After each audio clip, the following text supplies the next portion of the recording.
অনেকদিন পরে বাংলাদেশের স্মার্টফোন ইন্ডাস্ট্রি আবার কিন্তু জেগে উঠেছে এবং চারিদিকে স্মার্টফোন রিলিজের কিন্তু একটা হিড়িক লেগে গিয়েছে। প্রায় সব কোম্পানি যখন নতুন নতুন ফোন রিলিজ করার একটা মহড়া শুরু করেছে, ঠিক সেই সময় ওপ্পো কেন পিছিয়ে থাকবে? তারা কিন্তু তাদের এ সিরিজের নতুন স্মার্টফোন অলরেডি রিলিজ করে ফেলেছে, ওপ্পো A60।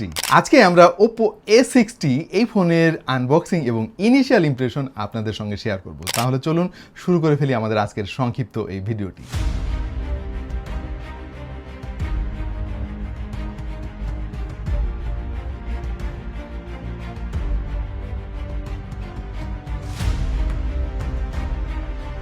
এই হচ্ছে ওপ্পো A60-র বক্স। তারা খুবই সিম্পল রাখার চেষ্টা করেছে। বাই দ্য ওয়ে প্রিয় দর্শক, এই ফোনটা কিন্তু আমি অলরেডি আনবক্স করে ফেলেছি এবং এক্সপিরিয়েন্স করেছি। জাস্ট আপনাদের সঙ্গে একটু আইডিয়া দেওয়ার জন্য আরেকবার আনবক্সিং করবো এখন। সো ফোনটা খোলার সঙ্গে সঙ্গে একটা কম্পার্টমেন্ট পেয়ে যাবেন, যেখানে অবশ্যই ফোনটা রয়েছে। ফোনটা আপাতত আমরা সাইডে রাখি। এখানে একটা লেয়ার রয়েছে, লেয়ারের পরে পেয়ে যাবেন ফোনের ব্যাক কভারটা, সিলিকন ব্যাক কভারটা পাশে রাখি। এরপরে রয়েছে আনুষঙ্গিক আরও অনেক দলিল দস্তাবেজ, যেমন এর মধ্যে সিম ইজেক্টর পিন রয়েছে, সেফটি গাইড রয়েছে, কুইক গাইড রয়েছে, ইত্যাদি ইত্যাদি।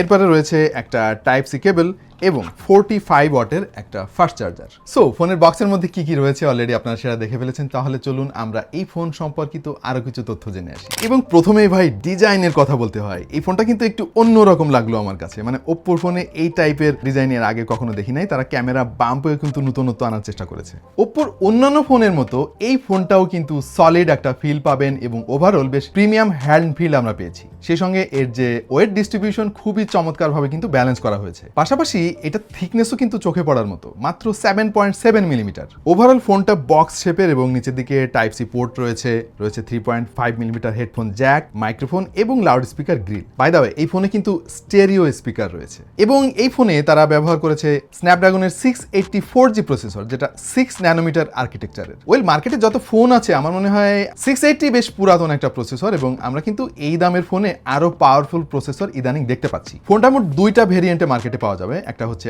8/128, যার দাম হচ্ছে 22,990 টাকা, আর 8/256 ভেরিয়েন্টের দাম পড়বে 24,990 টাকা। এখানে ডিসপ্লে হিসেবে তারা 90 হার্জের একটা আইপিএস প্যানেল ব্যবহার করেছে, যেটা এইচডি প্লাস রেজলিউশনের। ওয়েল একটা ফোনের দাম যখন 24-25 হাজার টাকা হয় তখন ডেফিনেটলি আমরা আসলে ফুল এইচডি প্রত্যাশা করি। সো এইচডি প্লাস ব্যাপারটা একটু ডিসঅ্যাপয়েন্টেড হলাম আমরা। এনিওয়ে এই ফোনে 50 মেগাপিক্সেলের মেইন সেন্সর ব্যবহার করা হয়েছে। সেই সঙ্গে রয়েছে 2 মেগাপিক্সেলের একটা ডেপথ সেন্সর, পাশাপাশি রয়েছে 8 মেগাপিক্সেলের একটা সেলফি শুটার। ছবির কোয়ালিটি ওকে টাইপের। টু বি ভেরি অনেস্ট, 25,000 টাকা দামের একটা ফোনের কাছ থেকে আরেকটু বেটার কোয়ালিটি আমরা আশা করেছিলাম। কালারগুলো একটু বুস্ট করে ফেলে কিছু কিছু লাইটিং কন্ডিশনে, ডিটেল মোটামুটি ধরে রাখতে পারে, ডাইনামিক রেঞ্জ মোটামুটি। আর ওপ্পোর ফোনগুলোতে স্ক্রিন টোনটা একটু স্মুথ করে ফেলার প্রবণতা আমরা খেয়াল করি। এই ফোনটাতেও আমরা সেরকমই দেখতে পেয়েছি। তবে সেলফি ফটোগ্রাফি আবার বেশ ভালো পেয়েছি আমরা, যদিও ছবিগুলো একটু সফট করে ফেলে, বাট স্টিল দেখতে খুব চমৎকার লাগে। 5000 mAh এর ব্যাটারি এখানে ব্যবহার করেছে তারা। সেই সঙ্গে রয়েছে 45 ওয়াটের ফাস্ট চার্জিং সাপোর্ট। এনিওয়ে আপনাদের মধ্যে ওপ্পো ফোন পছন্দ করেন এমন মানুষের সংখ্যা কিন্তু কম নয়, তাদের হয়তো এই ফোনটা পছন্দ হতে পারে। বাট আপনি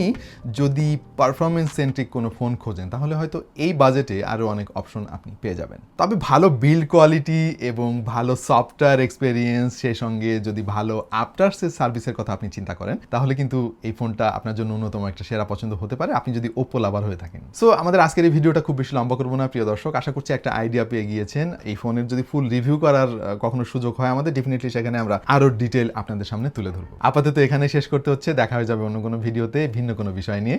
সেই পর্যন্ত সবাই ভালো থাকুন, সুস্থ থাকুন আর দেখতে থাকুন টেক টু দ্য পয়েন্ট।